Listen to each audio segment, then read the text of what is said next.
What would you say if I asked you, what is the big O of the function finding Nemo? Well, to make this a little bit cleaner, let's just remove performance done now because we've learned that it's not very, very important. And we can remove the console log as well. And looking at this and this loop, what would you say the big O is? In this video, we're going to learn about our very first big O notation. As we said, a runtime is simply how long something takes to run. How does this function and its runtime grow as our input increases? As our input goes from just a single item in an array, Nemo, to 10 items in an array, to 100,000. How does the efficiency of this function increase? If we look at this graph and we say we have 4 items in the array, well, the number of operations is going to be 4, right? Because we're going to loop through each item and say, is this Nemo? Is this Nemo? Is this Nemo? Is this Nemo? 4 times. No matter what, we're looping 4 times, at least with the way that we have this code set up. If we have 5 items in the array, it's going to be 5 operations, 5 loops. 6 is the same. 6 items is 6 operations. 7 is 7 operations, and 8 is 8 operations. Do we see a little bit of a pattern here? Well, we can draw a line through it. This is linear, right? As our number of inputs increase, the number of operations increase as well. And here, ladies and gentlemen, we've learned our very first big O notation. We say that the finding Nemo function has a big O notation of O n. That's a little bit strange. This is just a notation that you have to get used to. But we say big O of n, or what we call linear time. It takes linear time to find Nemo. Now, where does this n come from? This n can be anything, really. I could put x, I could put fish in here if I want. It's just an arbitrary letter. And we usually give n when it comes to big O. This is just a standard that you'll see across the board.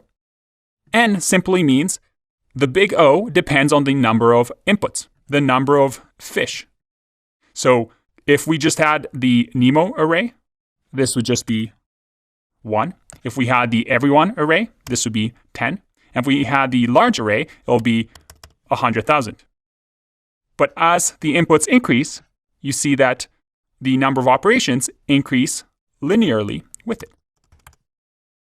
On is probably the most common big O notation you'll find. If we go back to the graph, you can see that On is right here in the yellow region that says fair.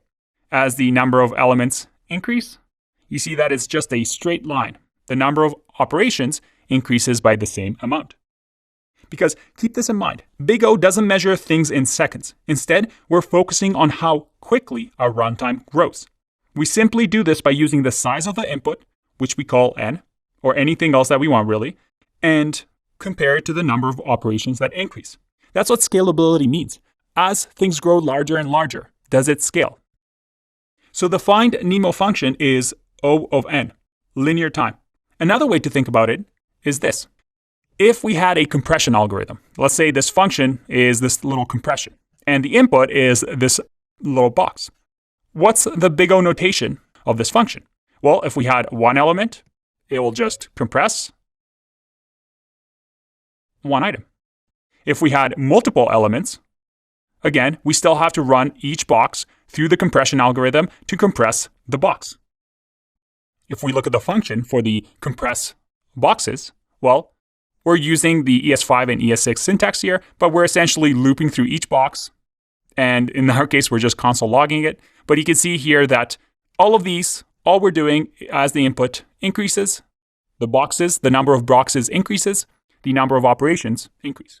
And that is ON, linear time. Congratulations, you just learned your first big O notation. And this is probably the most common. But there's a few others. So what other big O notations do we have other than linear time? For that, you're going to have to keep watching. I'll see you in the next video. Bye-bye.